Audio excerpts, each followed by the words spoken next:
우리나라처럼 역배열인 나라가 없거든요, 코스닥처럼. 우리나라가 세계에서 제일 안 좋고. 제일 안 좋습니다. 금투세이 확정시 되는 게 최근 한 달 동안 가장 안 좋은 악재 1순위라고 생각을 하고 있는. 도대체 하는 수익을 모르겠어요. 부자 과세의 방법은 많아요. AI는 절대 끝나지 않았다라고 저는 100% 끝나지 않았다. AI. 100%? 제약바이오 그리고 게임. 저는 2차전 좀 포함시키고 싶네요. 저는 엔터주도 조금 관심 가질 시기라고 보거든요.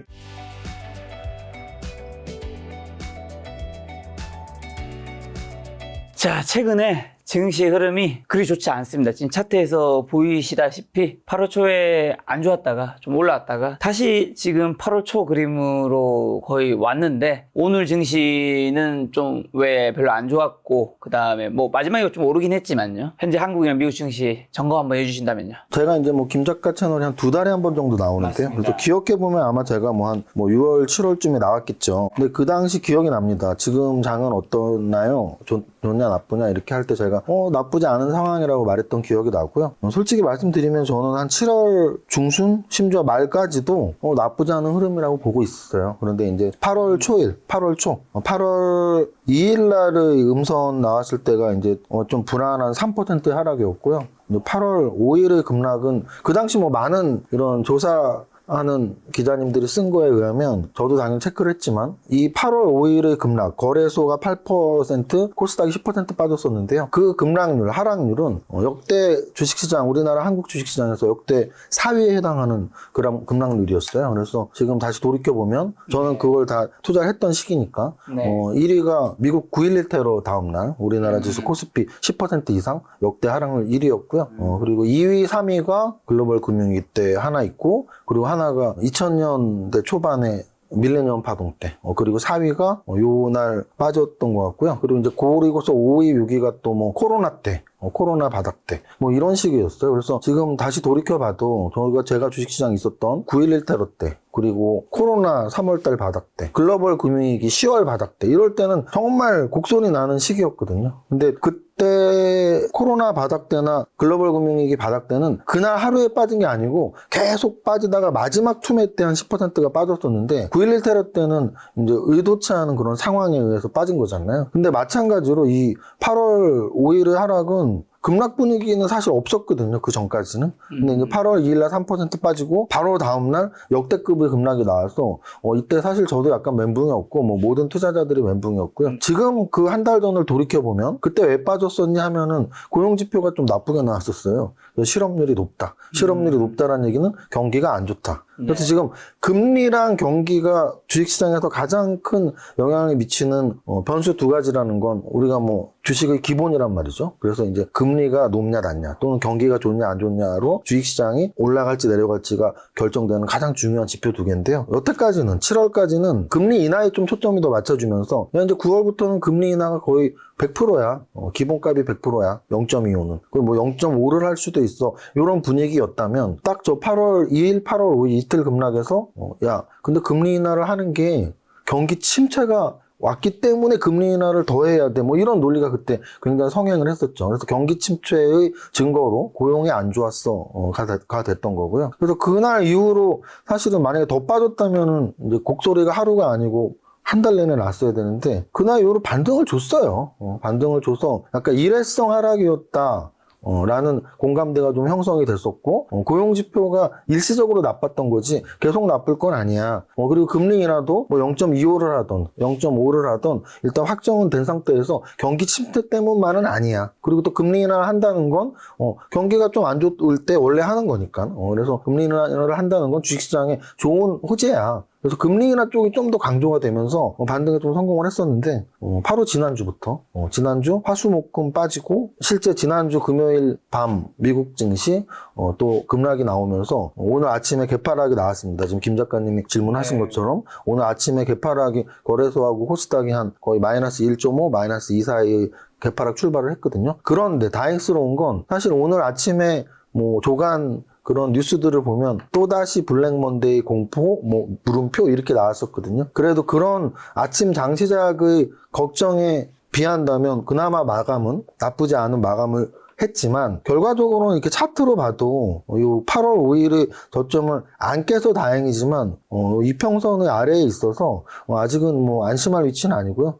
가장 좋은 건 이 중장기 이평선들 위로 지수대가 좀 올라가야 돼서 좀 더 변동성이 낮아지고 상승이 좀 나오는 하반 경직을 확보하는 모습을 좀 기대해야 될 것 같습니다. 네. 그럼 최근에 미국의 S&P 500이랑 나스닥 종합지수가 좀 지지부진한 이유는 또 뭔가요? 정확히 표현을 해드리면 사실은 미국 증시에서 우리나라만큼 지지부진 하지는 절대 않고요.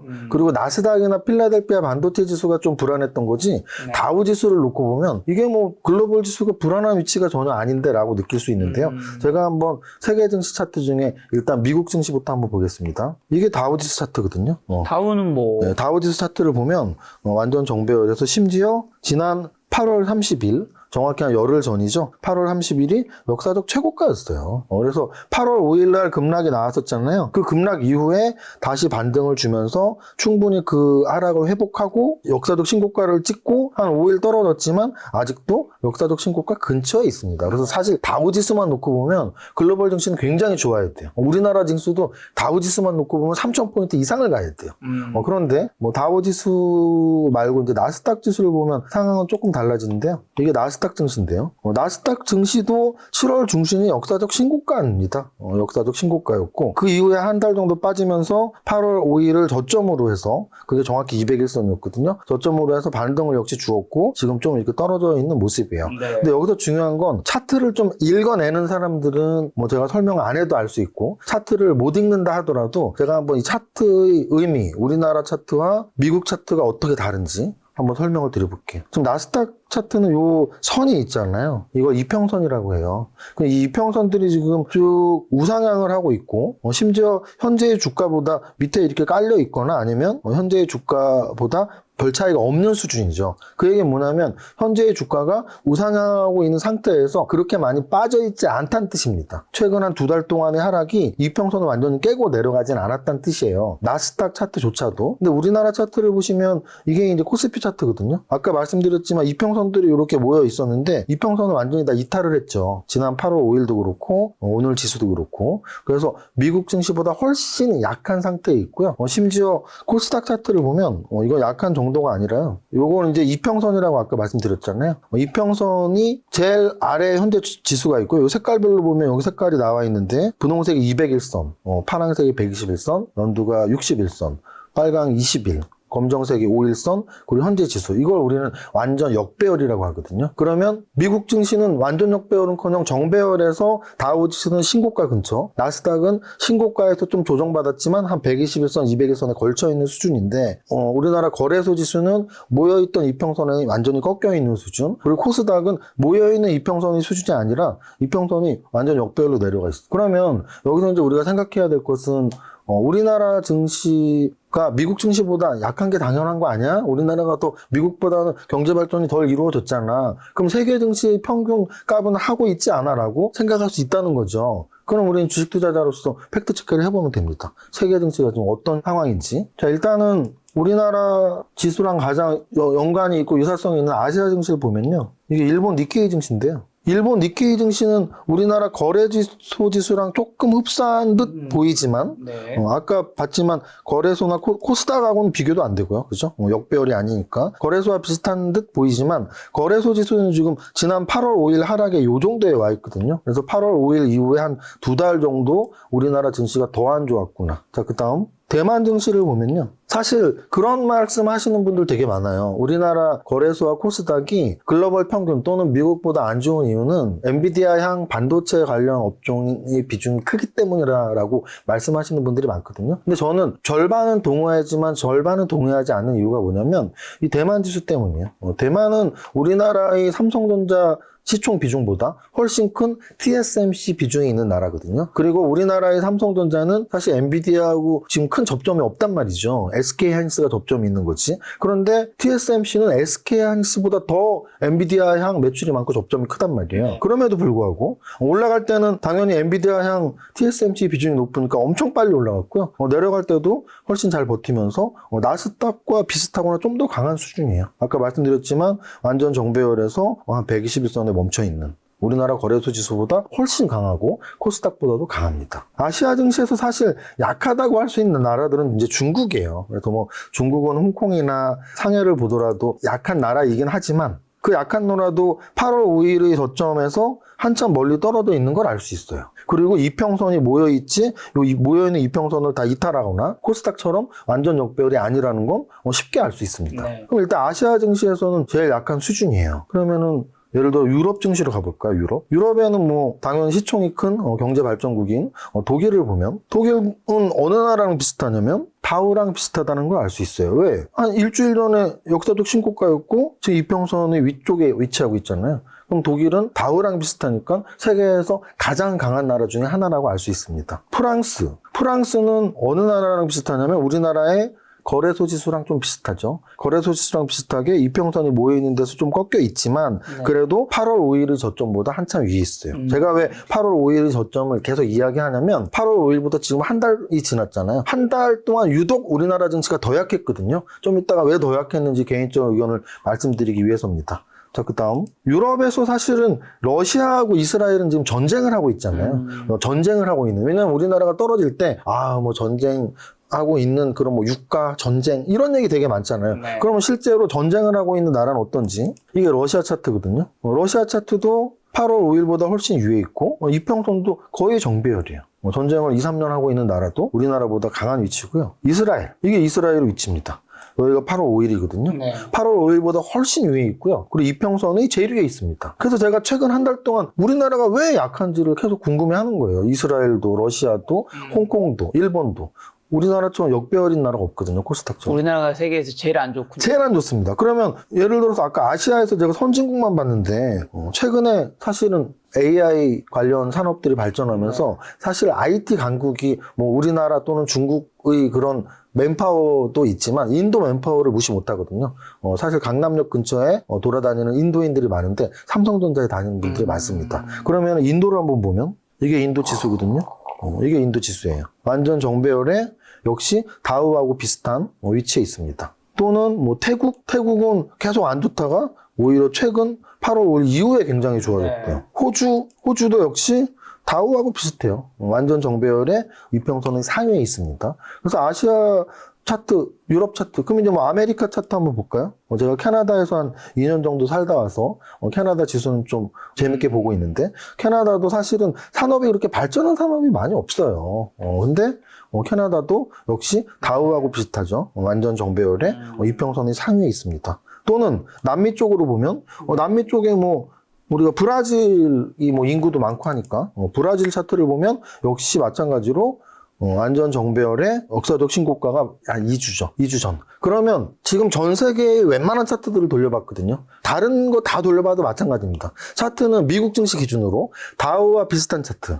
다우와 비슷한 차트는 약간 신기술보다는 전통 기술이 강한 그런 나라들 또는 워낙 중소기업들이 강한 나라들 이런 나라들은 이제 안 무너졌거든요. 그래서 다우랑 강한 차트라는 얘기는 뭐냐면 역사적 신고가를 최근 한 달 안에 찍고 있고 이평선도 크게 붕괴되지 않고 계속 우상향을 하고 있는 그런 나라들이 꽤 있죠. 아시아에도 있고 아메리카에도 있고 유럽에도 있고. 그 다음 두 번째는 나스닥하고 비슷한 나라들. 나스닥하고 비슷하다는 얘기는 한 2달 전, 3달 전부터 엔비디아가 꺾였기 때문에 한 3달 전에 고점을 찍고 이렇게 밀려있고 이평선도 약간 살짝 꺾여 있는 그래서 이평선의 하단에 위치해 있을 수도 있는 근데 우리나라 거래소 지수는 나스닥하고 좀 비슷하면서 훨씬 약한 위치에 있습니다. 그리고 마지막으로 듣도 보도 못한 역배열 차트가 있는데 우리나라 코스닥 시장이 그렇습니다. 한국 증시가 세계에서 지금 제일 안 좋은 이유가 또 다른 게 있는 건가요? 또 다르다기보다는 아직 설명을 안 했는데 여러 가지 설명을 드릴 수가 있겠죠. 그러니까 무슨 뜻이냐면 저는 이제 우리나라 증시의 약세를 분석할 때 미국하고 연동이 돼서 뭐 미국 증시가 빠지면 우리나라 빠지고 뭐 당연한 겁니다. 그런데 그거는 하루 이틀의 방향성의 문제예요. 미국 증시가 올랐을 때 우리도 좀 따라 오르고 또 미국 증시가 빠졌을 때 우리도 따라 빠지고 하루 이틀의 연동성은 비슷하게 갈지 몰라도 제가 지금 보여드린 건 이평선이거든요. 특히 121선, 201선 이평선은 6개월, 1년, 2년의 누적값이에요. 이 누적값으로 달라졌다는 얘기는 뭔가 6개월, 1년 동안 우리나라가 미국과 비교해서 또는 글로벌과 비교해서 뭔가는 다른 약점이 있다는 얘기예요. 그럼 우리나라만의 약점이기 때문에 여기서 제외시킬 건 뭐 미국의 금리 인하 또는 미국의 경기 침체. 미국의 경기 침체 때문에 우리나라 코스닥이 제일 안 좋은 건 말이 안 되잖아요. 그러니까 미국의 금리 인하, 금리 인상, 경기 침체 이런 거 제외시켜야 되고 또 국제 유가 제외시키고요. 그리고 우크라이나 전쟁, 이스라엘 전쟁, 전쟁을 하고 있는 당사자들이 차트가 더 좋습니다. 다 제외시켜. 그럼 우리나라만의 문제는 뭐가 있을까 해서 길게 보면은 일단은 뭐 기업 문화의 문제일 수는 있어요. 네. 우리나라 기업이 제대로 평가를 못 받는다면 기업 문화의 문제일 수 있죠. 네. 뭐 기업들, 그래서 뭐 행동주의 펀드들이 야, 니네 기업 주가 똑바로 받으려면 잘해야 된다. 그래서 뭐 배당도 더 주고, 주주환원 정책도 쓰고, 투명하게 해라. 이런 거는 몇 년 전부터 사실 이루어졌던 말들이고요. 그리고 실제 조금씩 기업들이 바뀌고 있죠. 그리고 제가 주식을 25년을 했는데, 글로벌 증시의 평균가에 비해서 이렇게 안 좋고, 이렇게 최악인 경우는 사실 최근이 가장 강하거든요. 글로벌 증시에서 최악인 경우가. 그러면은 20년 전보다 10년 전보다 요즘의 기업 문화가 더 안 좋아졌다라고 말하기는 좀 그렇잖아요. 조금씩 낮아지고 있는 부분이 있고 특히나 올해는 밸류업 프로그램 때문에 그 약세에 있었던 금융주들도 좀 올라왔단 말이죠. 그래서 기업 문화만 말하기에는 좀 한계가 있다. 주주를 위하지 않고 오너만 위하는 정책만 말하기에는 최근의 약세 흐름을 설명하는 건 한계가 있다. 그 다음에 말할 수 있는 건 결국은 업종의 구분이에요. 그래서 반도체 비중이 높잖아. 그래서 엔비디아가 최근 급락했었잖아. 그럼 엔비디아가 올라갈 때 같이 따라가는 목이 되게 약했기 때문에 떨어질 때 더 많이 빠지는 것도 좀 설득력이 약하고 또 하나는 엔비디아를 걸고 넘어진다면 반도체 업종을 걸고 넘어진다면 대만보다 우리가 약해야 될 이유는 없거든요. 그러면은 반도체 업종의 문제 또는 기업 문화의 문제 이런 걸 차치시킨다면 결국은 남는 건 두 개예요. 남는 건 두 개입니다. 전통적으로 우리를 애끓게 했던 한국 투자자들을 속상하게 했던 게 가장 컸던 게 뭐냐면 지정학적 리스크거든요. 제가 말하는 지정학적 리스크는 대만과 중국의 문제랄지 일본과 중국의 문제 또는 우크라이나 전쟁 이야기가 아니고 남북 대치 상황의 문제예요. 그래서 남북 대치 상황 때문에 제가 사실은 기억나는 몇 가지의 사건들이 있어요. 예를 들어서 김정일이 죽었을 때 또는 대포동 미사일을 처음에 막 동해 쪽으로 일본 쪽으로 태평양 쪽으로 쐈을 때 또는 금강산 관광을 시기에 한국 여성분이었나 총 맞아서 돌아가셨을 때 이런 몇몇의 리스크들이 분명히 존재했었고요.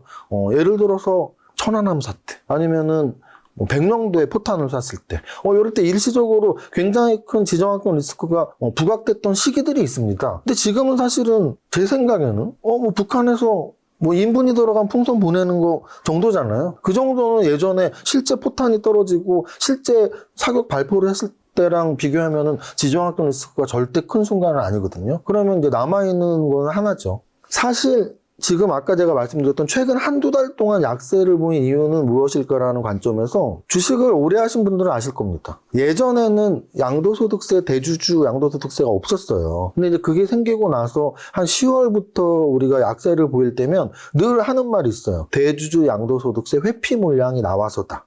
근데 이거는 실제 나왔는지 아닌지는 알 수 없지만 여러분들이 기사 검색해 보시면 한 10월, 11월, 12월에 지수가 빠지면 그런 분석이 꼭 나옵니다. 대주주 양도세 회피 물량 때문에 지수가 빠지는 거야. 그럼 그 빠진 거는 결국은 내년에 다시 들어와야 되니까 1월 달에 좀 지수가 좋은데 보탬이 될 수는 있겠죠. 나갔던 자금이 들어와야 되니까. 네. 대주주의 기준이 연말이니까 연말의 기준만 피하면 되니까 연말 전에 파는 거죠. 팔고서 다시 연초에 사는 겁니다. 그래서 10월, 11월, 12월에 지수가 좀 빠지면은 대주주 지분 회피 때문 아니야? 이런 말이 나왔었는데요. 최근 한두 달 동안 좀 빠르게 움직이는 감이 없지 않아 있어요. 그럼 대주주 양도보다 더 큰 문제가 있었다는 거고 그거는 주식 투자자라면 최근 누구나 기사에 관심을 가질 수밖에 없는 금투세의 영향이라고 저는 보고 있는 거죠. 아까 말씀드렸지만 우리 지수가 8월 5일날 빠졌던 게 금투세 때문에 빠진 게 아니라 미국도 그날 빠졌었고 일본도 10% 빠졌었고 엔케리 자금 때문에 경기 침체 때문에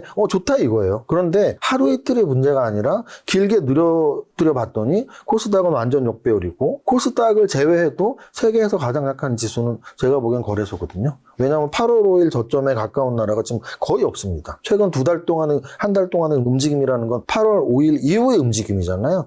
대부분이 8월 5일보다 훨씬 높은 위치에 있는데 한 달 동안 8월 5일 저점까지 내려간 나라는 코스닥과 거래소밖에 없고요. 이평선의 위치로 봤을 때 완전 역배열은 세계에서 코스닥밖에 없습니다. 네. 그래서 저는 금투세에 대한 요즘의 그 논의들, 여야의 논의들에서 투자자들이 굉장히 실망감을 느끼고 있다라고 판단을 하고 있습니다. 네. 금투세 때문에 한국 증시가 지금 휘청거리고 있는 이유도 크다.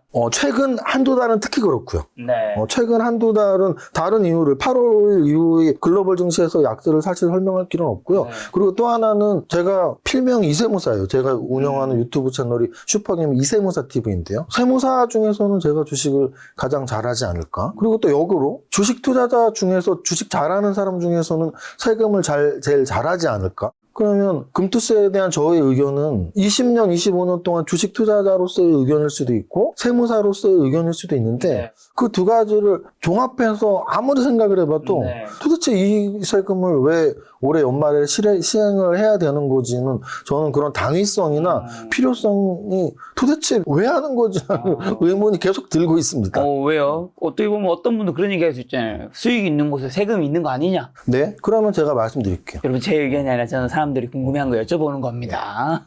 수익이 있는 곳에 세금이 네. 있는 것은 당연한데요. 그러면은 여태까지는 그러면 지난 3, 40년 동안은 입법을 담당하는 국회의원들은 왜 수익이 있는 주식에 여태까지 세금을 왜 안 먹였으며 그러면은 이 타이밍이라는 게 있잖아요. 그럼 수익이 있는 곳에 세금이 있었으면은 30년 전, 20년 전, 10년 전에 매겼으면 되거든요. 또는 장이 아주 좋았을 때. 그게 만약에 정당화가 되려면은 이런 거예요. 제가 이제 부동산 세금하고 많이 비교를 해서 말씀드릴 수 있습니다. 네. 왜냐하면 저는 세무사기 때문에 세법 공부를 했고 세법의 취지라는 게 있어요. 취지. 그러면 결국은 우리가 부동산 관련 세제 중에 제일 그야말로 부자가세라고 우리가 보통 말하는 게 두 가지가 있습니다.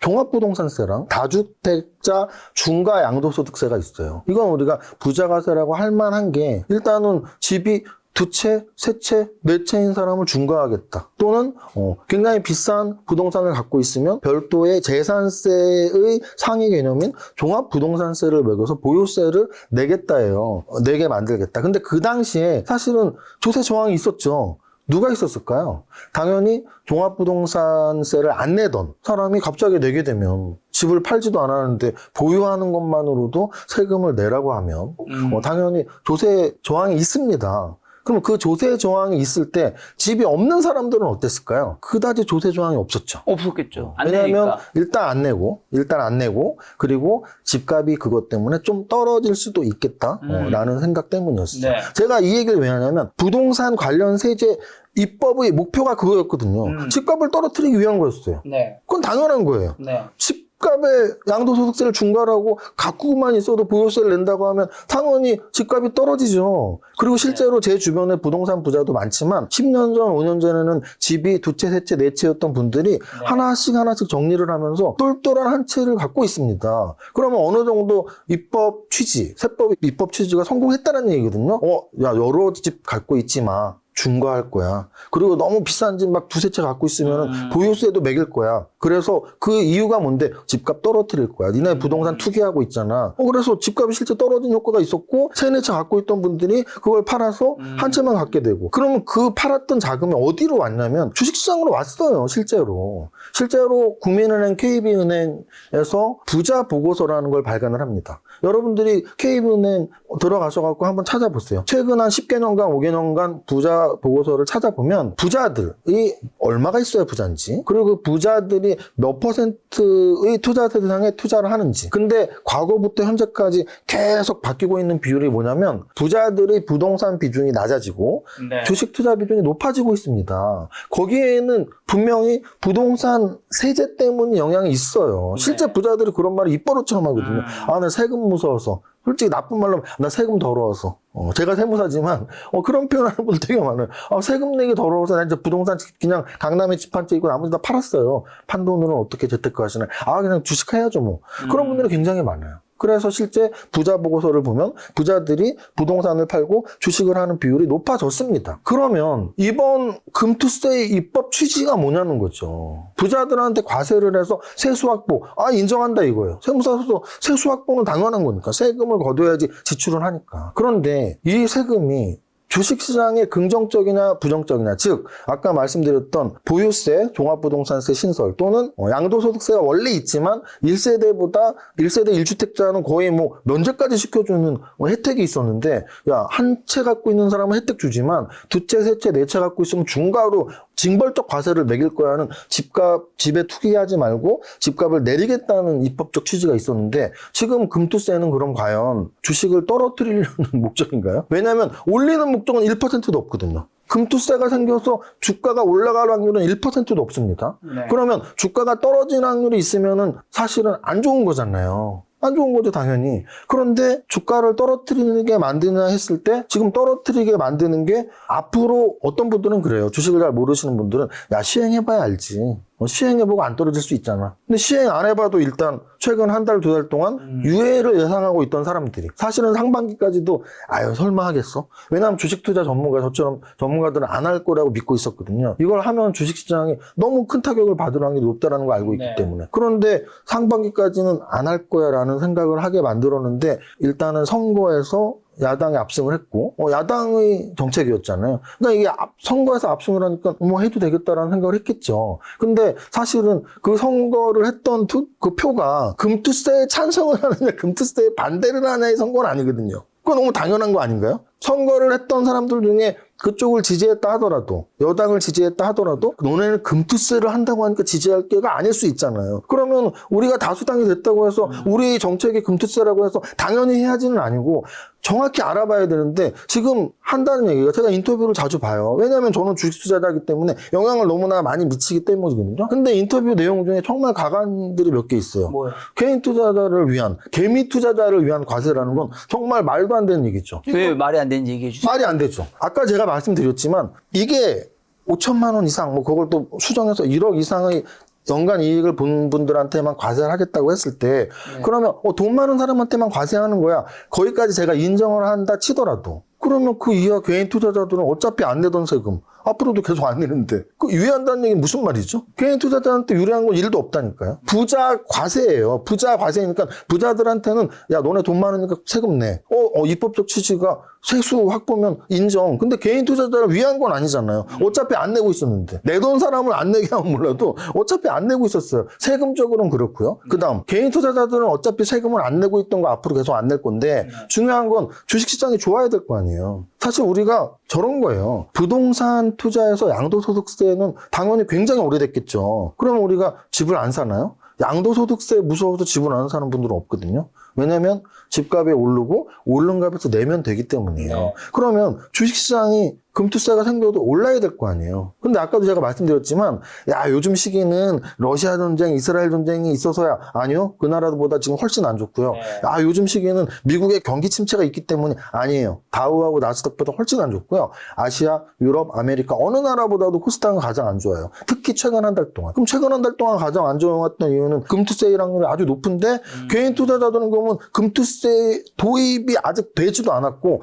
연말부터 될 거라는 그 불안감 때문에 우리나라 증시가 빠지고 있는데, 그래서 계좌 평가 잔액에서 손실을 보고 있는데, 개인 투자자를 위한 금투세라는 표현은 저는 100% 동의를 10%도 할 수 없고요. 100% 반대할 수밖에 없는 의견이고요. 그러면 결국은 딱 하나예요. 세수 확보, 알겠어. 세수 확보 다른 데서도 할 수 있을 텐데 라는 의문이 드는 거죠. 굳이 주식시장이 안 좋은 상태에서. 그러니까 이런 거예요. 울고 싶은데 뺨 때리는 그런 거죠. 정말 주식시장이 좋다면, 예를 들어 코로나 직후에 3,000포인트 이상일 때, 만약에 그럴 때 야, 우리 뭐 해도 돼? 그러면 이 정도의 조세장은 없을 거예요. 손실이 났을 때, 지금 사실 올해 연말에 금투세 대상자들도 없을 겁니다. 1억 이상 번 사람이 누가 있겠어요. 그러면 이런 말 하겠죠. 그럼 어차피 세금 낼 사람도 없고 해도 되는 거 아니야? 아니죠. 왜? 그것 때문에 자금이 이탈한다고요. 자금이 이탈하고 불안 심리들이 있어서 야, 이제 우리 끝난 거 아니야? 금투세가 도입되면 끝난 거 아니야? 아예 미리 팔자. 주식 투자자들한테는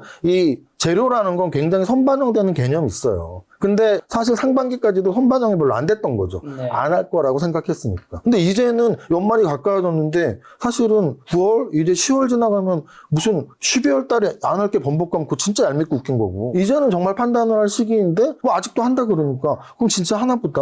그러면 내가 대상이 아니더라도 야 그럼 큰 손들도 다 빠지고 그러면 뭐 주식시장이 이제 죽었네. 근데 굳이 내가 한국 주식을 할 필요는 뭐 있어? 아까 제가 보여드렸잖아요. 인도 증시, 브라질 증시가 훨씬 좋은데 굳이 한국 증시 왜 하는데? 미국 증시로만 가도 더 좋은데? 뭐 이런 공감대가 워낙 많이 형성되어 있어서 저는 금투세의 도입 확정시 되는 게 최근 한 달 동안 주식시장에서 가장 안 좋은 악재 1순위라고 생각을 하고 있는 겁니다. 네. 굳이 지금 안 해도 되는데 나중에 언젠가 한다 하더라도 일단 타이밍 상으로 너무 약세장일 때 지금 한다고 하고 있는 거고요. 그리고 또 하나는 한다고 했을 때 실익이 부동산 가격 잡겠다고 한 거잖아요. 근데 지금 증시를 잡겠다는 건가요? 증시를 잡겠다는 건가요? 증시를 무너뜨리겠다는 건가요? 도대체 하는 실익을 모르겠어요. 부자 과세의 방법은 많아요. 진짜 부자들이 주식하고 상관없이 부자들이 버는 거, 그래서 우리가 소득세도 누진 과세고, 상속세도 누진 과세거든요. 부자들한테 걷는 거는 사실 우리나라는 누진 과세예요. 상속세도 누진 과세고, 네. 법인세도 누진 과세고, 소득세도 누진 과세고, 누진 과세입니다. 많이 벌수록 많이 내요. 그럼 그 세율을 더 높이든지, 그 세율을 더 누진 쪽으로 높이든지. 근데 왜 주식시장에서 과세를 하겠다고 해서 주식시장 전체를 죽이는 이런 투자자들이 불안 심리를 만드는지, 특히나 이런 장에서 그런 얘기를 좀 하고 싶었습니다. 근데 이런 장에서 왜 굳이 그렇게 진행하려고 하는 걸까요? 그건 아까 말씀드렸지만 그런 마음인 것 같아요. 우리가 선택받았잖아, 우리 당이 다수로. 우리 공약이었으니까. 우리 공약이고, 우리 공약을 지지했잖아. 근데 아까 제가 말씀드렸지만, 여당과 야당의 공약은 100가지, 200가지가 있었을 것이고요. 그 전체적인 평균값에서, 나 그럼 여당을 지지할래라고 판단했을지라도, 그 100개의 평균값이 더 좋아서 지지했다 손 치더라도, 절대 주식 투자자로서 금투세를 지지하는 사람은 한 명도 없을 겁니다. 그리고 또 하나는 제가 이 말씀을 꼭 드리고 싶었는데, 제가 이제 기사를 검색하다, 제가 좀 좋아하는 말이 있어요. 사실은 제가 이제 국가보훈자입니다. 그래서 우리 큰아버지가 세 분이 국립현충원에 있어요. 뭐 애국자 집안이에요, 솔직히 자부합니다. 그러면은 우리 아버지가 칠형제인데, 칠형제의 세 분이 총각 때 돌아가신 거예요. 결혼도 못하고. 완전히 젊은 시절, 20대 초중반에 돌아가신 거죠. 아마 뭐 6.25 때니까 20대였을 수도 있죠. 10대 후반, 20대 초반에 돌아가신 거예요. 그래서 저는 전쟁을 싫어하고 무서워해요. 그래서 전쟁 관련 격언 중에 제가 굉장히 좋아하는 말이 있습니다. 전쟁의 결정은 노인이 하고 전쟁에 나가서 죽는 것은 젊은이다. 라는 말을 굉장히 좋아해요. 그런데 제가 사실은 금투세에 관련해서 이 말을 좀 쓰고 싶어서 검색을 해봤더니 우크라이나 전쟁 관련해서 한 말이 있더라고요. 그 말을 정확히 했더라고요. 전쟁은 노인이 결정하고 젊은이들이 죽는데 왜 이렇게 호전적인 이런 결정을 내리면 안 된다라고 이제 뭐 이렇게 여당 청와대 또는 대통령한테 한 말이 기사화된 게 찾아보면 있습니다. 근데 제가 이 말씀을 왜 드리고 싶었냐면 전쟁을 생각해보면 진짜 그렇잖아요. 노인들은 전쟁 참가 안 해요. 죽는 건 젊은이들이거든요. 근데 지금 그 소수의 국회의원들이 저 정치에 관심도 없어요. 국회의원이 300명인지 200명인지 알지도 못합니다. 그런데 그 300명, 200명 되는 그 사람들이 우리나라 주식시장 지금 참여자가 전 참여자도 정확히 알지 못해요. 솔직히 저는 비즈니스로 최적화된 사람이라 갖고 저는 그냥 제가 주식해서 돈 벌고 평생 살았어요. 그런데 어쨌든 20명에 10만 배면 200만 명이고 1000만 배면 2000만 명인가요? 뭐 계산도 안 됩니다. 어쨌든 국회의원이 200명이라고 한다면 200명의 만 배가 200만 명이고 10만 배가 2000만 명이잖아요. 만 배, 2만 배이 되는 주식 투자자들의 운명을 왜 200명이 되는 국회의원이 결정하려고 하는지 진짜 도무지 이해가 안 가고요. 주식 투자자들한테 만약에 선거권을 줘서 이거 투표권을 줘서 이거 주투자 관련자들한테 이거 금투세 하는 게 맞냐 안 맞냐고 하면 저는 당의 지지도를 떠나서 거의 90대 10 또는 95대 5라고 자부하거든요. 그러면 주식 투자하는 사람들은 다 부자잖아. 아니요. 제 주변에 주식 투자하는 사람들은 오히려 가난한 사람이 더 많고 젊은 사람이 더 많습니다. 저는 세무사기 때문에 부자들을 많이 알아요. 그리고 저는 부동산 대학원 CEO 과정도 다녔고 석사 과정도 다녔기 때문에 부동산 부자들, 사업하는 부자들, 주식 부자들을 알고 있는데 주식 부자는 진짜 극소수예요. 우리나라의 부자들의 80%는 부동산 부자가 대부분이고요. 그리고 이제 사업하신 부자들. 그러면 주식 투자는 누가 하는데 1000만 명씩 해? 아직 집도 없고. 이제 월급 한 300만 원, 400만 원 받는 젊은이들 중에 나 얼마씩 투자해서 주식으로 돈 좀 벌어서 시드머니 모아서 집 좀 사야지 하는 분들이 1000만 명일 거예요. 그 1000만 명이 주식 투자하고 있는데 주식 투자자들을 죽이는, 시장을 죽이는 결정은 소수의 국회의원이 한다? 이건 마치 전쟁은 결정은 국회의원이 하고 죽는 건 젊은이랑 다를 바가 하나도 없다고 저는 생각합니다. 앞으로 남은 그럼 이제 9월 중순이란 말이랑 4분기 한국의 미국 증시 전망은 좀 어떻게 보세요? 더 안 좋아질까요? 9월 뭐 이제 또 추석 지나면 10월이잖아요. 네. 근데 10월, 11월, 12월 그야말로 4, 4분기만 남아있는 상태죠. 그렇죠. 근데 결국은 포인트는 이미 금투세 얘기를 많이 했지만 두 가지인 것 같아요. 미국 증시랑 따라가니까 방향성은 미국 증시랑 따라갈 테니까 미국 증시에서 제일 중요한 포인트 두 개. 그리고 한국 증시 자체의 움직임이 있으니까 한국 증시에서 중요한 포인트 두 개, 요 정도로 한번 설명을 드려볼게요. 미국 증시에서 제일 중요한 포인트는 저는 1순위는 경제 지표들. 금리 인하와 관련된 경제 지표들이 어떻게 나올 것이며 9월부터 시작되는 금리 인하가 뭐 0.25로 출발할지 0.5로 출발할지 그 다음에 올해 연내에 두 번을 할지 그래서 두 번, 세 번을 하면서 1% 이상을 할지 또는 내년에는 어떻게 될지 그리고 연준 위원장을 포함한 위원들의 스탠스가 어떻게 될지 이런 것들이 굉장히 중요한 한 해죠. 굉장히 중요한 한입니다. 그래서 미국의 경제 지표가 당연히 중요한 1순위죠. 근데 그 경제 지표가 왜 중요하냐면 금리 인하를 어느 정도의 속도로 할지 그리고 또 하나는 아까 말씀드렸지만 금리 인하의 속도가 빠르다고만 해서 좋은 건 아니고 너무 빠른데 야 그거 경기 침체 때문이잖아. 그쪽이 너무 부각되면 안 되니까. 경기 침체가 아닌 듯 하면서도 금리 인하의 속도감이 좀 있는 게 일단 최고의 주식 투자자로서의 바람이라고 보면 될 것 같고요. 이제 금리 인하에 관련된 지표보다 훨씬 떨어진다고 저는 보는데요. 이제 역시 또 투자 심리 때문에 더 크다고 보는 분들도 있습니다. 결국은 대통령 선거죠.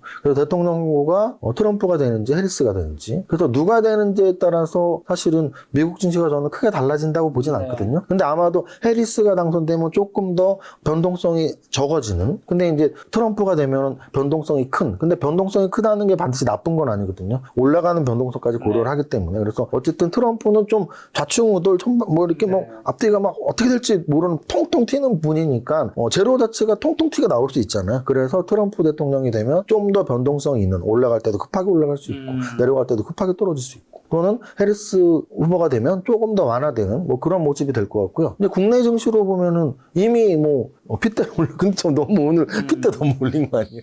그래서 어쨌든 저는 우리나라 증시 자체에서는 금투세 유예냐 뭐 폐지는 일단 거의 불가능할 것 같고요. 워낙 완강하니까 야당의 태도가 그래서 뭐 유예냐 뭐 수정된 거냐인데 저는 수정은 큰 의미 없다고 봐요. 수정은 지금 5천에서 1억으로 뭐 심지어 IS 계좌에서 해외 투자에 특혜 주는 건 도대체 그건 무슨 논리인지는 모르겠어. 지금 국내 증시가 안 좋은데 개인 투자자를 위한다고? 그래서 개인 투자자를 위해서 해외 증시에 좀 더 좋게 해준다고요? 그럼 국내 증시 다 접으란 얘기인가요? 그래서 도대체 이해가 안 가요. 어쨌든 그래서 금투세를 유예할 건지 할 건지 수정은 의미가 없다고 봅니다. 그래서 유예할 건지 시행할 건지 당연히 유예가 좋은 거죠. 당연한 거예요. 이거는 거의 저런 거예요. 공매도를 금지시키면 좋은 거예요. 뭐 어쨌든 어떤 정책이든 장점이 있고 단점이 있거든요. 공매도 금지시킨다 그러면 그런 분들 있어. 야, 그 롱숏펀드들, 헤지펀드들 다 떠날 텐데. 근데 실제로 공모대를 금지했던 기간은 좋았거든요. 실제적으로 대주주 양도소득세가 생기고부터는 연말에 출렁할 때마다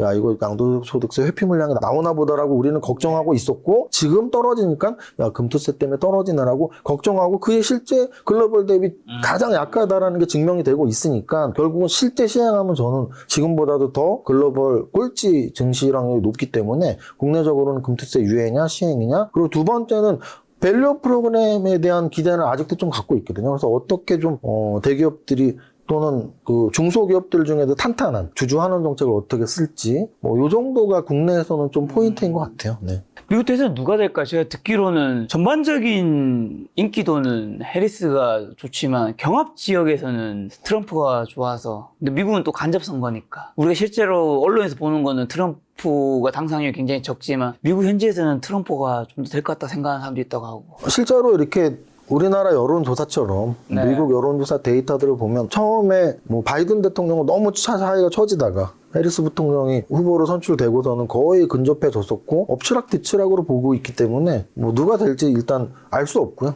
아까도 말씀드렸지만 저는 누가 되는지는 그렇게 크게 중요하진 않다고 보고 있습니다. 그래서 최근에는 미국 대선 후보의 검색보다 금투세 검색을 많이 하고 금투세 검색을 하면서 자꾸 뒷골이 땡기는 거예요. 왜냐하면 저는 극티거든요. 극티? 뭐라 그래요? 대문자 티? 네. 팩트가 진짜 중요한 사람이에요. 세무사면서 평생 주식을 했으니까. 근데 정말 말이 되는 얘기면 제가 이런 소리를 공개적으로 하진 않을 겁니다. 혹자는 그럴 수 있어요. 아까 말했던 뭐 이런 여러 가지 때문에 우리나라 증시도 빠진 거 아니야. 그 여러 가지 전 주식 투자 30년 했고 지수는 특히나 다른 나라랑 비교해보면 알거든요. 가장 약한 위치가 맞고요. 그럼 가장 약한 위치의 이유는 금투세의 비중이 거의 80% 이상이라고 보는 사람이고, 그러면 주식시장이 안 좋아진 건 너무나 많은데, 뭐 개인 투자자를 위한다는 등, 0.1%의 부자만 내는 게 중요한 게 아니에요. 시장이 죽었다고요. 시장이 또, 죽으면 많은 개인 투자자들이 네. 손해를 보는. 네. 그리고 또 제가 이거 사실은 방송 키기 전에 우리 김 작가님하고도 대화했지만, 저도 금투세 대상이겠죠, 당연히. 근데 연초 한 상반기까지 제 주변 선후배들이 물어봤어요, 사실은. 두 가지를 많이 물어봤어요. 금액이 클 텐데 금투세 대상인데 계속 한국 주식 할 거예요, 선배님? 아니면 정유나이. 계속 한국 주식 할 건지에 대한 질문. 그 다음에 우리나라 증시는 금투세 때문에 어떤 영향을 받을지에 대한 질문. 이 두 가지를 많이 들었어요. 근데 첫 번째 질문은 저는 너무 쉽게 대답했습니다. 뭐 벌면 내면 되죠. 그잖아요. 1년에 10억 벌어서 2억 내란 얘기거든요. 뭐 10억 벌어서 2억 내면 8억 남잖아요. 1억 벌어서 2천 내란 얘기잖아요. 그럼 8천 남잖아요. 네. 뭐 집을 샀다 팔았다 해도 집으로 1억 벌면 양도세 내는 것처럼 내면 되니까. 그거는 그렇게 크게 문제 삼지 않습니다. 그리고 두 번째, 그럼 한국 주식 계속 하는 건데, 그러면 금투세 때문에 한국 주식 영향은 어떨까요? 해서 그게 제가 사실은 완전히 과소평가한 부분인 것 같아요. 저는 그때까지만 해도, 상반기까지만 해도 금투세의 영향으로 우리나라 증시가 많이 안 좋아라는 데이터는 바로 접하지 못했거든요. 그런데 최근 특히 8월 5일 이후에 8월 5일 저점까지 떨어진 나라는 우리나라 거래소 코스닥밖에 없고요. 그 이유는 최근 한 달 동안 가장 큰 국내 악재는 금투세밖에 없거든요. 매일매일 나오잖아요, 기사에. 그래서 검색해보면 가관도 아니에요. 우선 소수 1%, 0.1% 부자만 내는 세금이라고 해서 하니까. 그래서 어쨌든 저는 그 두 가지, 그래서 금투세 또는 밸류업 뭐 이렇게 보고 있고, 그래서 하반기가 지났고 이제 4분기 남았는데 4분기 10월, 11월, 12월 또는 추석 이후의 흐름 중에는 국내적으로는 하여간 금투세 유예면은 일단은 국내 증시가 계속 꼴찌는 확실하고요. 그리고 또 하나는 미국의 대선보다도 훨씬 중요한 건 경제 지표가 나오면서 금리 인하를 계속 쇼컷으로 가는지 B컷으로 가는지, 그래서 0.5, 0.25 1년에 몇 번을 할지, 내년까지 어떤 흐름으로 갈지. 특히 중요한 건 연준 위원들의 태도인 것 같아요.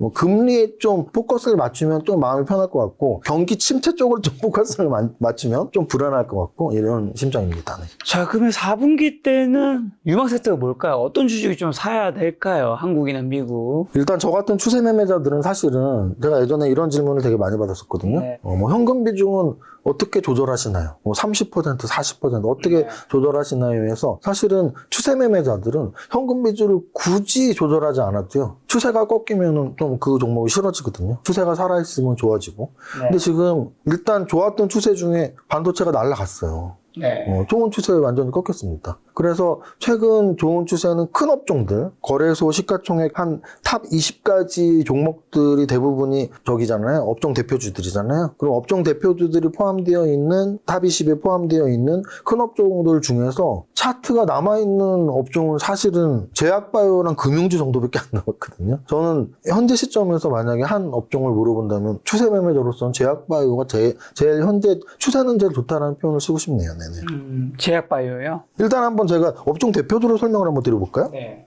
자, 보시면 이게 엔비디아 차트예요. 그러니까 아까 제가 말씀드렸지만 나스닥이 뭐 많이 꺼졌다 한들, 엔비디아가 엄청 심한 조정을 받았다 한들, 중장기 이평선 121선에 걸려 있잖아요. 그리고 8월 5일의 저점을 당연히 안 깼어요. 제가 최근 한 달 동안 금투세의 영향이 크다는 부분이 이런 부분이에요. 네. 보시면 이게 삼성전자 차트예요. 중장기 이평선으로 엔비디아보다 훨씬 오른 폭이 없거든요. 그런데 이게 8월 5일 저점이에요. 이 저점보다 한참 떨어져 있죠. 그래서 한 1년, 2년 차트로도 우리나라가 안 좋지만 최근 한 달은 진짜 최악으로 안 좋아졌다는 얘기입니다. 8월 5일을 못 지키는 삼성전자가 시가총액 1위란 말이에요.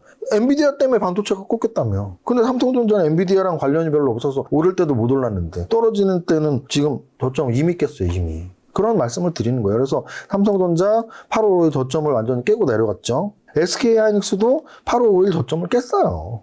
그러면 반도체 업종은 일단은 최전성기를 한 여름까지 보내다가 약체로 좀 접어들었습니다. 그런데 이게 되게 교묘하게 재밌는 게 2차 전지가 딱 작년 여름에 고점이었거든요. 작년 여름에 추를 놓았던 종목이 에코프로가 대장이었잖아요. 에코프로 BM이랑 에코프로. 그 에코프로를 보면은 정확히 작년 여름이었단 말이에요. 고점이. 작년 7월 말 8월 초. 그 고점에서 지금 1년 동안 빠지면서 1년 이상 빠지면서 그 1년의 연중 최저점을 찍고 있어요. 그래서 이게 고점에서 떨어질 때 얘가 좀 조정이 깊어지나를 굉장히 주의 깊게 봐야 되는데 주의 깊게 봐야 되는 종목들 중에 일단은 반도체가 포함이 된 거죠. 그래서 반도체는 전고점을 뚫고 올라갈 확률과 이제 좀 지지부진하겠다. 물론 막 급나간다라는 말은 아니지만 전고점을 빠른 시간 안에 돌파할 수 있을까 해서 조금 힘들어졌다. 특히 8월 저점을 깨면 여기 지금 거래가 굉장히 많이 쌓여 있거든요. 요 매물벽이 힘들어질 수도 있다라는 게 이제 반도체 업황에 대한. 그래서 저는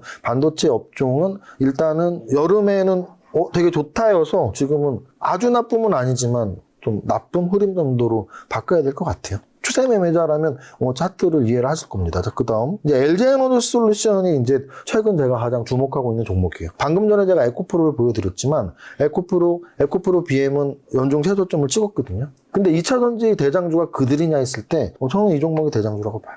왜냐면은 얘가 일단 시총 1위거든요. 우리가 삼성전자를 우리나라 대장주라고 하는 건 삼성전자가 우리를 부자로 만들어줬기 때문이 아니에요. 삼성전자가 시총 1위이기 때문이거든요. 그래서 시총 관점의 대장주는 누가 뭐라 그래도 그거 객관적인 거잖아요. 그렇죠. 주관적으로는 대장을 다 다르게 생각할 수 있단 말이에요. 네. 누구는 SK하이닉스를 대장으로 할 수도 있고 누구는 한미반도체를 대장이라고 할 수도 있고 그런데 시총 1위는 객관적으로 제가 시총 제일 큰 애야. 그렇게 본다면 LG에너지솔루션이 2차전지 시총 1위 대장주인데요. 굉장히 의미 있는 차트로 변화하고 있습니다. 2차전지 관련주들이 대부분 연중 최저점 근처 또는 거길 깨고 내려갔는데요. 얘는 중장기 이평선이 200일선까지 뚫고 올라와 있는 상태예요. 이런 거는 우리가 이제 시총 1위주가 먼저 움직인다라는 표현을 쓰는데요. 그런 관점에서는 굉장히 주목해야 될 차트다. 주목해야 될 종목이 LG에너지솔루션이고요. 그러니까 LG에너지솔루션을 사란 얘기냐? 그건 아니에요. 무슨 뜻이냐면 2차전지 관련주를 보유하고 있는 분들은 희망이 조금 더 생겼다. 심지어 본인들이 갖고 있는 종목은 계속 역배열로 떨어지고 있다 할지라도 일단 대장이 움직이고 있으니까 희망이 좀 생겼다라는 표현을 쓰고 싶고요. 또 2차 전지를 사고 싶어 하시는 분들도 이제는 조금씩 사야지라는 생각을 조금씩 더 해도 되는. 만약에 얘도 없었다면 여전히 저는 2차 전지는 아직도 멀었네요라는 표현을 쓰고 싶은데 얘가 이렇게 움직이면서 예를 들어 삼성 SDI도 보면 조금 낮아지고 있잖아요. 그래서 이게 낮은다는 게 뭐냐면 저거예요. 역배열에 여기가 지금 연중 최저점이었단 말이에요. 낮은다는 얘기는 뭐냐면 저점에서 얼마나 높이, 저점에서 얼마나 멀리. 높이는 가격이 좀 이제 전저점을 안 깰 정도로 안정권에 들어가 있느냐 또는 기간적으로 하방 경직성을 오래 확보할수록 그게 신뢰도가 높아지는 거거든요. 그러면 지금 전저점을 안 깰 확률이 제일 높은 건 LG에너지솔루션이에요. 그래서 이 종목을 주목하라는 얘기고 이 종목은 지금 200일선까지 다 깨고 올라왔고 그리고 실제 기간도 한 달이 넘었습니다. 그리고 앞으로 막 급락이 나오지 않는다면 전저점 안 깰 확률이 높거든요. 그럼 이제 그 다음 종목들 계속 찾아봐야죠. 삼성 SDI 얘도 전저점 안 깨고 한 달이 넘었네. 이런 애들 위주로 전저점을 막 깨고 아직도 바닥을 못 잡은 애들보단 바닥을 잡은 애들 위주로 2차 전지를 보시고요. 바닥 잡은 애들이 올라가고 좀 나중에 찾으신 분들은 낙폭 과대주 위주로 검색하셔도 되고요. 낙폭이 큰 종목이 뒤늦게 좀 빨리 올라갈 때가 있거든요. 그래서 2차 전지는 이제 좀 관심권의 둘. 오히려 반도체는 관심에서 조금 떨어뜨릴. 2차 전지는 조금 관심의 둘. 이렇게 표현할 수 있고요. 그 다음에 이제 대장주가 삼성바이오로직스잖아요. 자, 다르죠. 지금 봤던 삼성전자, SK하이닉스, LG에너지솔루션, 에코프로 이런 종목들하고 다르죠. 다릅니다. 그래서 제약바이오주가 현재 그래서 제약바이오주가 가장 좋은 위치라고 말을 하는 거예요. 셀트리온 달라요. 그러니까 얘는 삼성바이오로직스보다는 좀 덜하지만 그래도 얘도 여전히 방금 봤던 차트들하고는 다르잖아요. 완전 정배열이 이평선에 딱 버티고 있어요. 그래서 제약바이오주가 저 두 종목만 봐도 삼성바이오로직스, 셀트리온만 봐도 제약바이오주가 제일 강한 시기구나라는 걸 알 수 있고요. 그 다음에 현대차랑 기아인데요. 현대차 약간 거래소 지수 같은 약간 평균값이죠. 평균값. 기아 역시 평균값이죠. 네. 그래서 이게 우리가 업종 판단할 때 지수랑 비슷하면 평균값. 네. 지수보다 강하면 강한 업종. 지수보다 약하면 약한 업종이에요. 그럼 지금 지수 차트랑 비교해보면 어때요? 현대차, 기아는 평균값. 반도체, 삼성전자, SK하이닉스는 훨씬 강했다가 훨씬 약한 위치로. 왜? 8월에 저점을 깼으니까. 훨씬 강했는데 훨씬 약한 위치로. 삼성바이오로직스라는 셀트리온 보니까 평균값보다 훨씬 좋은 위치. LG 에너지 솔루션을 중심으로 한 2차 전지는 완전히 안 좋았는데 최근 한 달은 지수보다 강한 위치. 이렇게 해석하시면 돼요. 근데 현대차, 기아 같은 경우 지금 차트가 그런데 현대차 우선주는 차트가 좀 최근에 좋던데. 한번 볼까요? 이게 현대차죠. 현대차가 시총이 48조짜리인데 요 정도 차트 200일선에 약. 보통 본주랑 우선주는 비슷한 차트 그림 좀 가지지 않나요? 근데 현대차 뭔 우를 보는 거죠? 그냥 우선주는 3조 9천억. 그리고 현대차 EUB 또 사무비가 있죠. 글쎄요, 이건 뭐 해석하기 나름인데요. 일단 시총이 한 10분의 1 수준이니까 시총이 좀 더 낮은 우선주들이 더 강한 시기가 있는데 이 현대차 우선주들은 그렇게 뭐 막 저시총 막 몇천억짜리 아니기 때문에 뭐 이익 배당 가능성에 좀 더 무게를 두시면 될 것 같습니다. 네. 그리고 그 다음이 이제 금융주예요. 그럼 금융주의 위치는 어디냐? 딱 보셔도 알죠. KB금융, 신한지주 어떤 위치인가요? 꽤 강한 위치예요. 꽤 강한 위치. 중장기 이평선도 그렇고 8월 5일 저점도 사실은 안 깼어요. 그래서 금융주는 꽤 강한 위치. 그래서 그나마 거래소 지수를 코스닥보다는 좀 더 강하게 만들어내고 있는 위치 정도로 저는 보고 있습니다. 네. 그 다음에 포스코홀딩스는 뭐 2차전지 라인이니까 아까 제가 말씀드렸지만 에코프로 BM은 8월 5일 저점을 이미 또 깨고 내려갔단 말이에요. 근데 얘네는 아직 안 깼으니까 그래도 좀 강한 애들 위주로 검색할 땐 좀 검색이 될 수 있고요. 뭐 이 정도까지 보면은 굵직한 업종은 사실은 설명이 거의 다 되죠. 네. 네이버도 있네요. 사실 뭐 네이버 카카오는 패스를 하려고 했던 게 요즘에 사실 일단 시장 참여가 이렇게 관심도 없고요. 그리고 또 하나는 얘네도 거의 코스닥 차트죠. 왜? 완전 역배열의 연중 최저점이니까 거의 그냥 코스닥 차트처럼 움직인다. 네이버 그리고 카카오는 완전 역배열의 완전 최저점이니까 추세 매매자 관점에서는 사실은 눈에 전혀 들어올 수가 없는 차트죠. 추세 매매자들은 적어도 하반 경직을 확보하고 아까 LG에너지솔루션처럼 적어도 저점을 다시는 안 깰 것 같은데 정도가 돼야지 이렇게 올라가는 오른쪽 무릎에 사란 뜻이거든요. 이게 차트 매매자들이 꼭 기억해야 될 속담이 어깨에 사서 무릎에 팔을 한 말이 있는데 어깨는 내려가는 예를 들어 지금 반도체 같은 고점을 확인하고 이제 저 고점을 당장은 못 들을 것 같은데 그러면 뭐 내려와야죠. 어떻게 해요. 그리고 또 무릎에 사는 것도 저점이 확인이 안 된 이런 여기가 어떻게 무릎인 줄 알아요. 여기가 어디가 무릎이에요. 발바닥이지. 근데 이 발바닥도 올라가야 발바닥이지 더 떨어지면 여기가 왼쪽 무릎이 되는 거죠. 그래서 떨어지는 왼쪽 무릎이 아니고 바닥을 찍고 올라가는 오른쪽 무릎에 사야 되는데 오른쪽 무릎은 두 가지 조건을 충족해야 된다. 적어도 바닥에서 20%는 올라가야지 다시 전저점 안 깰 거라고 생각할 거 아니에요. 바닥에서 5% 올랐으면 하루에도 5%만 빠지면 다시 신저점인데 네. 그래서 적어도 20% 30% 비싸게 사더라도 바닥 대비 20, 30% 올라가야지 야 그래도 전저점 안 깰 확률이 높아졌다. 또 바닥 대비 적어도 한 달 정도는 지나야지 그래도 한 달 동안이나 그 위에서 놀았네 이렇게 되는 거죠. 그래서 지금 이런 역배열 종목들 중에 정배열로 돌리는 종목 중에 그 조건에 가장 유사한 종목이 LG에너지 솔루션이기 때문에 대표적으로 말씀을 드린 거고 절대 그걸 사란 아니에요. 왜? 여러분들 하루 이틀 더 지나보고서 다른 2차전지들도 바닥 찍고 돌아서는 게 보이면 자기가 좋아하는 거 사면 돼요. 심지어 네이버 카카오도 한 달 있다가 예를 들어 얘가 지금 34,000원인데 한 4만 원 정도에 한 달 있다 움직인다? 저는 그러면 차라리 한 달 있다 4만 원 사면 되는데 지금 34,000원에 더 싸게 사는 거를 말씀드리고 싶지는 않다는 뜻입니다. 네.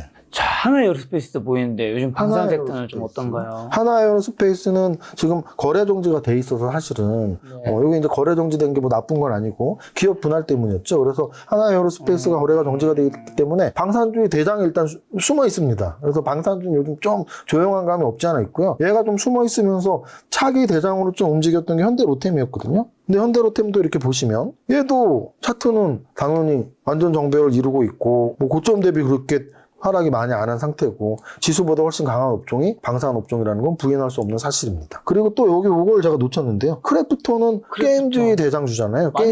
게임주 시총 1위. 이런 차트가 아까 제가 말씀드린 차트예요. 자 보세요. 제가 다시 한번 차트를 설명드릴게요. 이게 여기까지는 완전 역배열이잖아요. 이 완전 역배열일 때는 이거 어떻게 사? 뭐 이러고 있으면 돼요. 왜냐면 바닥을 못 찍었으니까. 근데 지나고 나면 여기가 발바닥이잖아요. 근데 이거 어디쯤 지났을 때 아까 제가 LG에너지솔루션을 요쯤에 설명드리는 거란 말이에요. 지금 200일선까지 돌파하고. 그러면은 내가 45,000원, 14만 5천 원을 못 샀어도 한 요 정도에서 한 18만 원? 그러면 한 25%그 정도 수준이잖아요. 한 3만 원 더 비싼. 그럼 25% 정도 올랐을 때 30% 올랐을 때 요 정도면은 이제 이평선 정배열로 가는데 완전 정배열은 여기입니다. 121선, 200일선을 뚫은 요 18만 7천 원이 완전 정배열이고 정배열이거든요. 네. 완전 정배열이 되고 나서도 35만 원, 거의 2배 올랐어요. 그러면 바닥에서 14만 원에서 바닥이 확인 안 됐을 때 사지 말고 적어도 201선 뚫었을 때나 완전 정배열을 뚫었을 때 샀을 때도 최하 50에서 100%까지 수익이 나거든요. 이게 딱 그 부분이에요. 그래서 우리가 차트를 볼 때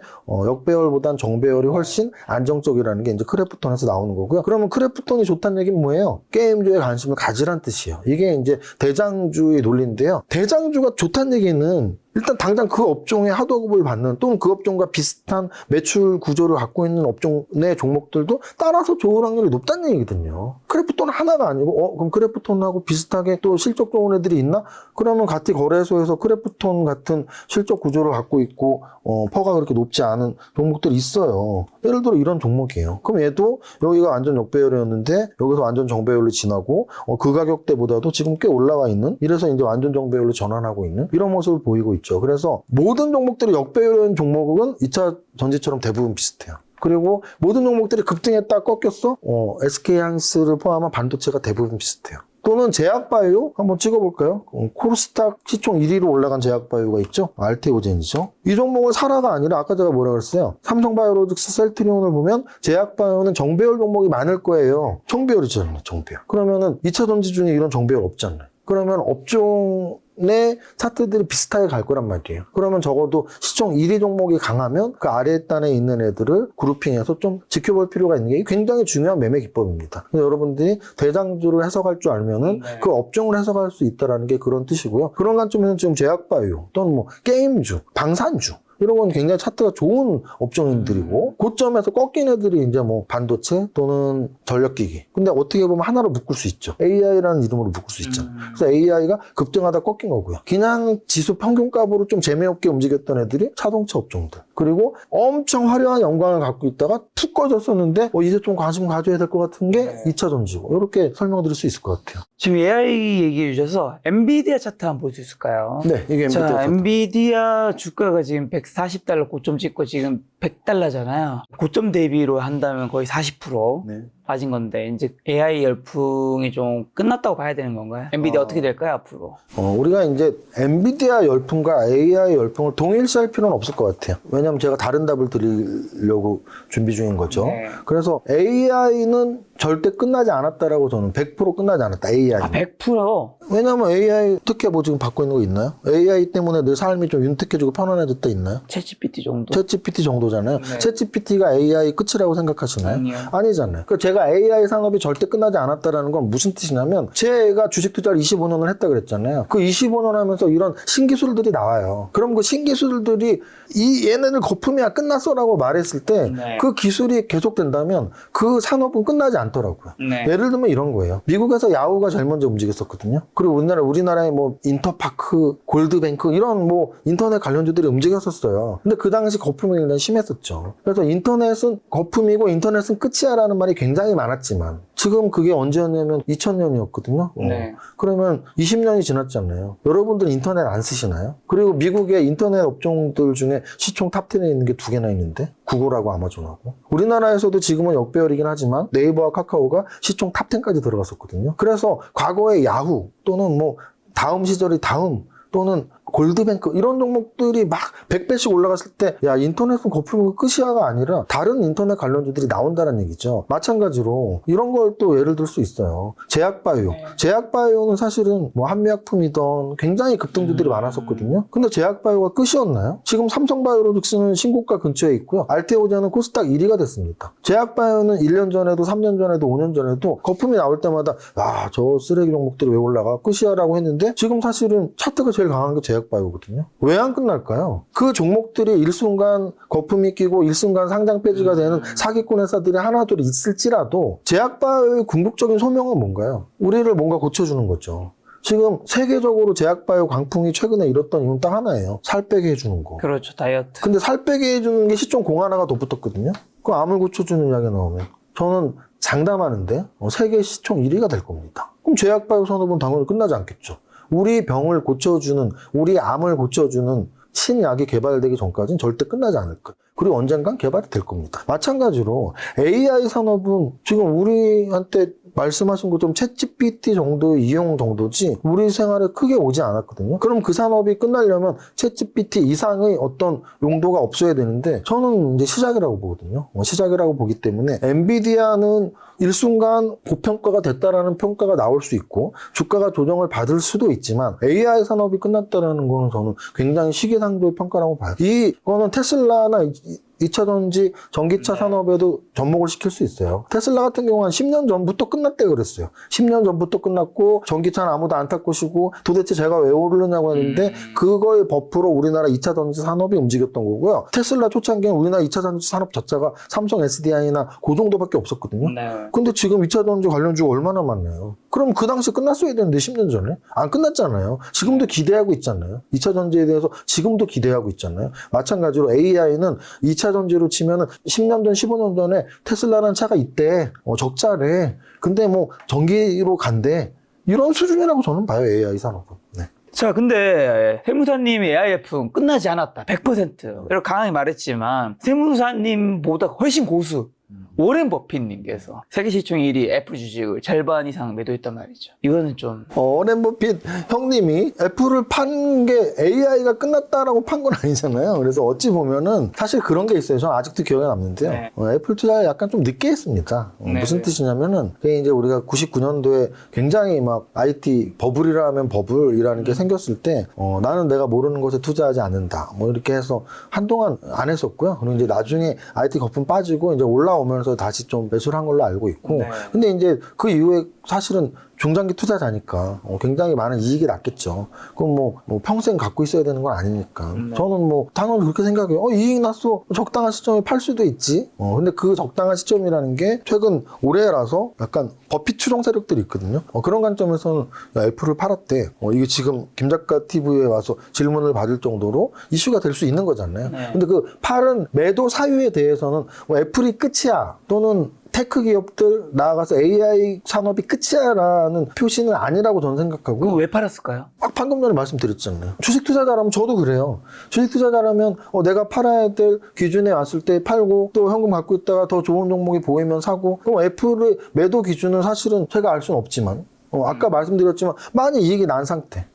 이 정도에서는 더 추가 상승보다는 좀 위험할 수도 있겠는데라는 판단이 섰다면 팔 수 있는 거고요. 그리고 또 하나는 워렌 버핏의 모든 투자가 성공적이다라고는 저는 믿지 않습니다. 또 하나는 우리 개인 투자자들한테 접목시키기도 쉽지 않아요. 투자 자금도 다르고 업종의 선택이나 보유 비중이나 또는 M&A 관련 이런 사실 저런 거예요. 우리가 어떤 투자자들의 철학이나 또는 이런 것들을 보면 특히 미국의 가치 투자자들의 레전드들 있잖아요. 그러면 질적 분석에 대한 이야기가 많이 나와요.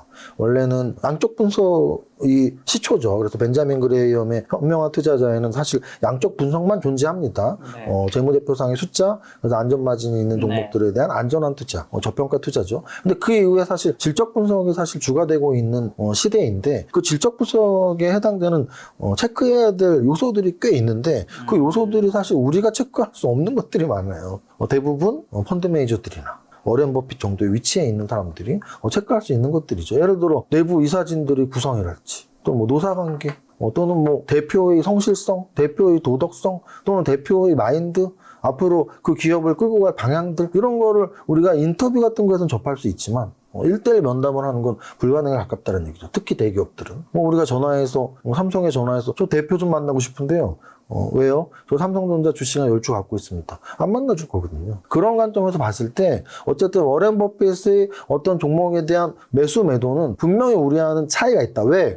양적 분석으로만 하지 않기 때문에. 질적 분석을 하기 때문에 차이가 있을 수 있고요. 그걸 제가 미리 알 수는 없고 결과적으로도 알 수 없죠. 말하지 않는다면. 그래서 그걸 예단할 수는 없지만 어쨌든 이유가 있는 건데 그 이유가 적어도 이제 애플은 끝났어. 또는 AI 빅테크는 끝났어라고 저는 보진 않습니다. 네. 자, 테슬라도 좀 여쭤보면 시울시울 로보택시 발표 기대감이 있죠. 어떻게 보시나요? 이게 좀 한번 지연된 거긴 하죠. 얼마 전 자율주행 이야기도 한번 나왔었고요. 네. 그래서 자율주행에 대한 게 저는 또 하나의 모멘텀이 될 수 있다는 생각을 해요. 테크 기업에 대해서. 미국 현지에서 자율주행 운행해온 제 주변에 한국 분들 보면 엄청 기술이 좋아졌다고 하더라고요. 그래서 지금 자율주행 나아가서 로봇 그러니까 이게 결국은 우리가 AI 하는데 제가 아까 그 말씀 드렸잖아요. 네. AI 혜택 지금 본 게 뭐냐. 챗GPT에서 우리가 시키는 거예요. 뭐 좀 검색해줘. 뭐 좀 작성해줘봐. 근데 거기에서 끝나면 아까 이미 말씀드린 대로 관련주들의 상승은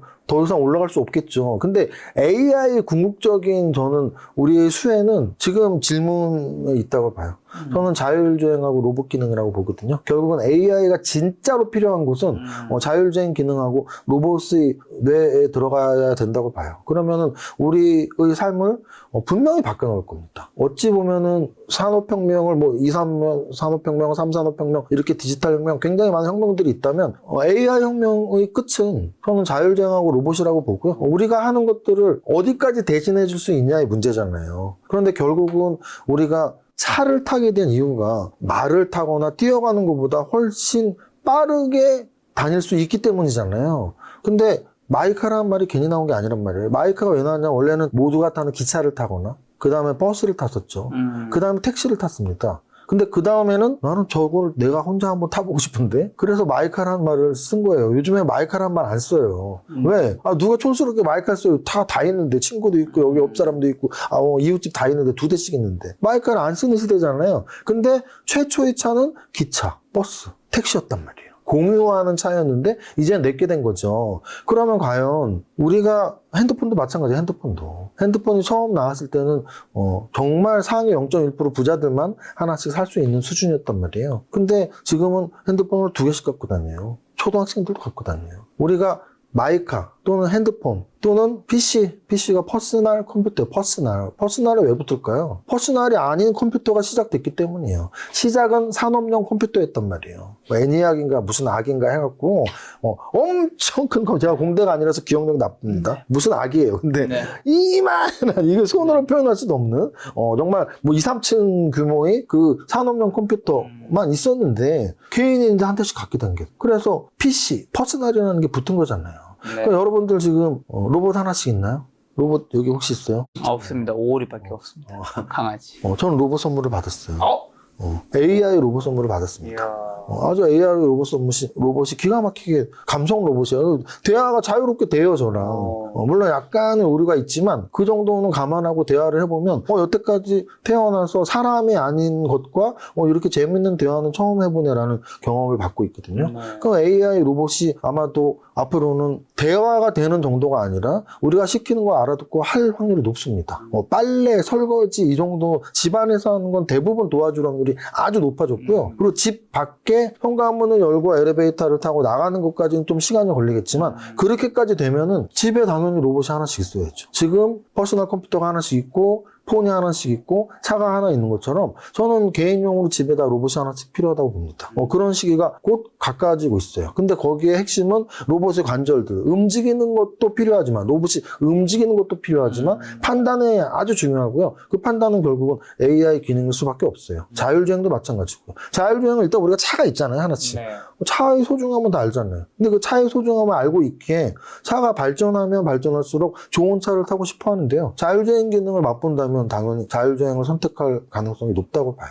그래서 AI 산업의 궁극적인 종착역은 우리를 최대한 편리하게 해줄 수 있는 집 밖에서는 자율주행 차, 집 안에서는 AI 로봇? 저는 이런 시대도 당장은 당연히 아니겠죠. 하지만 불과 20년 전, 30년 전에 전기로 차가 간다면 저 사기꾼인가 봐. 전기로 차가 가는데 뭐 이런 시대가 있지 않을까요? 유선 전화를 안 쓰고 우리가 응답하라, 응팔이라 그러잖아요. 88년이라고 해봐야 지금 한 40년이 좀 안 되는 36년 정도 됐잖아요. 36년 정도 전에는 지금 제가 말한 모든 것들이 상상이 안 될 때잖아요. 핸드폰이 어디 있었으면 뭐가 어디. 근데 20, 30년 만에 굉장히 많은 것들이 문화들이 바뀌었단 말이죠. 문물이 바뀐 거죠. 그래서 저는 AI 시대는 결국은 우리한테 진짜 필요한 것들이 가까이 오기 전까지는 계속 발전할 수밖에 없다라고 말씀드립니다. 자, 국민연금 한국투자공사가 글로벌 제약사인 1112 비중도 적극 늘렸는데 비만약 수요가 빠르게 늘고 있기 때문일 텐데 1112 차트도 한번 보면서 앞으로 아까 제 바이오 섹터 좋게 보신다 하셨으니까 이쪽 좀 1112 어떻게 보세요? 다이어트 관련된 또 주가들은. 자, 보시면 결국은 이거는 이제 연봉으로 보면 이제 대단한 건데요. 와. 올해만 50%,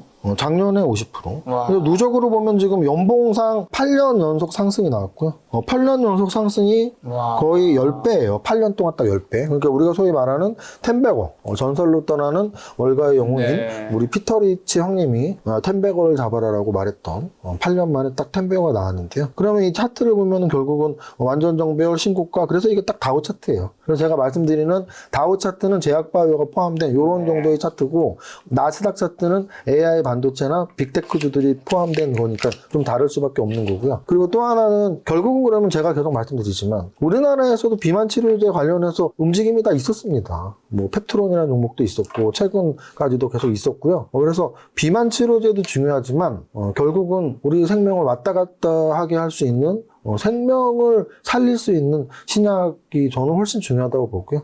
그런 연구들은 계속 지속되고 있고, 특히 우리가 이제 뭐 넷플릭스나 이런 영화에서 미래 영화들 많이 나오잖아요. 블랙미러라는 저 드라마도 꽤 좋아하는데, 이게 미래에 대한 이야기들이 나오는 드라마, 영화들을 보면 그것들이 대부분 현실화된 것들이 많아요. 현실화되는 것들이 되게 많은데, 그런 미래 영화 중에 우리의 생명을 굉장히 연장하는 이런 영화들이 많이 나오고 있고, 저는 실제 제약업계에서 그런 연구들이 굉장히 있다고 봅니다. 그래서 제약업계는 당연히 그러니까 주식에서 진짜 무서운 거는 꿈을 현실로 만들어주는 거거든요. 전기차가, 테슬라가 급등을 할 수 있었던 건, 야, 전기요를 어떻게 차로 가? 전기요를 어떻게 차가 가? 그게 현실화 시킨 거예요. AI가 급등을 하는 건, 야, 어떻게 사람이 아닌데 사람처럼 판단을 할 수 있어? 사람보다 더 정확하게 판단을 할 수 있어? 그러니까 AI 관련주가 뜨는 거예요. 마찬가지로 사람의 생명을 연장시켜?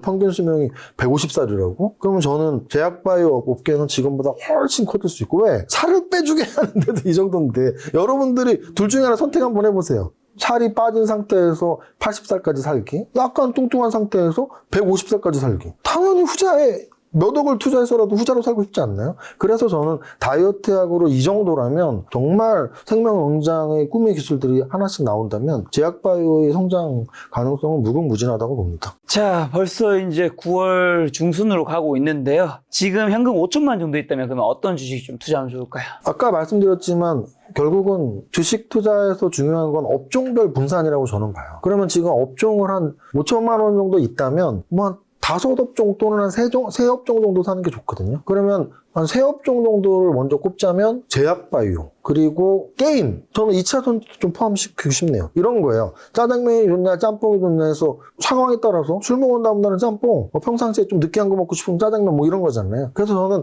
반도체가 좋냐 2차전지가 좋냐 해서 작년 여름 이후에 꺾이고 2차전지 꺾이고 반도체는 막 올라갈 때 당연히 둘 중에 하나 물어보면 저는 무조건 반도체를 이야기했거든요. 그런데 지금 한 달 전부터 반도체는 좀 꺾기 시작하고 있고 LG에너지솔루션을 중심으로 좀 움직이고 있기 때문에 반도체와 2차전지 하나만 넣는다면 저는 일단 2차전지가 좀 더 유리한 위치라고 봐요. 둘 중에는. 그래서 아까 대장인 크래프톤이 잘 나가는 게임주, 그리고 제약바이오에서 코스닥 시총 1위도 뺏었고 지금 일라이 릴리 차트도 보고 이런 여러 가지를 봤을 때 제약바이오, 그리고 마지막으로 하나 꼽는다면 2차전지에서 이렇게 3업종이 저는 좀 제일 우선순위의 업종이고요. 2개를 더 꼽는다면 저는 엔터주도 조금 관심 가질 시기라고 보거든요. 왜냐면 많이 조정받은 애들이 움직이고 있는 모습들이 나오고 있기 때문에 엔터주는 그동안 좀 게임주랑 비슷하게 움직일 때가 많았어요. 엔터랑 게임은. 근데 게임이 좀 많이 움직였는데 엔터는 아직도 못 움직이고 있더라고요. 그래서 엔터를 꼽고 싶고, 하나 더 넣자면 정말 안정적이신 분들은 뭐 금융주를 넣으셔도 되는데 저는 좀 금융주를 좋아하지는 않는 스타일이라서 그나마 하나를 더 넣자면 저는 방산주가 아직 좀 더 살아있는 차트인 것 같아요. 방산주 정도. 아니 근데 아까 전에 AI 열풍 100% 끝나지 않았다고 했는데 왜 AI는 안 넣으세요?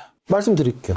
산업이 끝나지 않았다고 해서 지금 오늘 기준으로 말하는 거잖아요. 네. 근데 지금 반도체가 사실 AI 중심이었잖아요. 그러니까 현재까지는 AI 관련주라고 한다면 AI 반도체, 그리고 AI 소프트웨어, 챗GPT 관련주들이죠. AI 소프트웨어. 그 다음에 더 넓게 봐서는 자율주행하고 로봇이에요. 근데 얘네들의 섹터들을 다 봤을 때 높이 올랐다 꺾였거나 아니면 아직도 바닥을 못 다졌거나 정도거든요. 그래서 오늘 기준은 굳이 선택하고 싶진 않고요. 만약에 선택을 하나 한다면 지금 제가 말했던 큰 범주의 AI 신기술 테크 중에서 AI 반도체, 챗GPT 관련 소프트웨어주, 그리고 로봇, 그리고 자율주행, 이 4가지 카테고리에서 하나만 꼽는다면 저는 로봇은 좀 1순위로 말씀드리고 싶어요. 지금 말씀드린 것 중에. 그 이유는 바닥을 못 다졌다라는 표현은 비슷하지만 새로운 재료가 좀 나올 것들이 있냐 없냐의 여부인데 삼성 관련해서 좀 로봇 관련 재료가 나올 확률이 높아졌단 말이죠. 연내 출시. 삼성의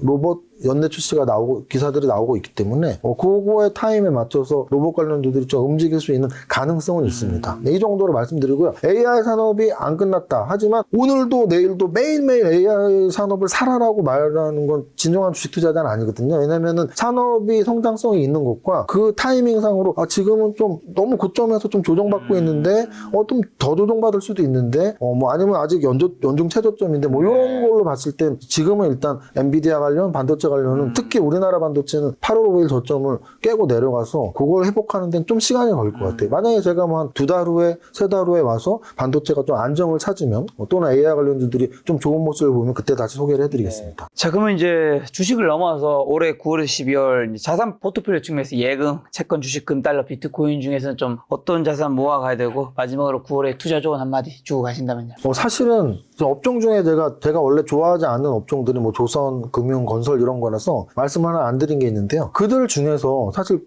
금융도 좀 많이 올랐고 조선도 좀 많이 올라온 상태에서 조정을 받고 있거든요. 그런데 안 올랐다가 좀 오르고 있는 게 있어요. 최근에. 그게 건설이거든요. 건설 업종을 만약에 아까 제가 말한 뭐 5손가락 이렇게 하나씩 끼는 거에 잘하면 포함시킬 수 있는 정도라는 설명을 드리고 이 말씀을 왜 드리냐면 지금 전체 자산 포트폴리오 비중을 질문하셨기 때문이에요.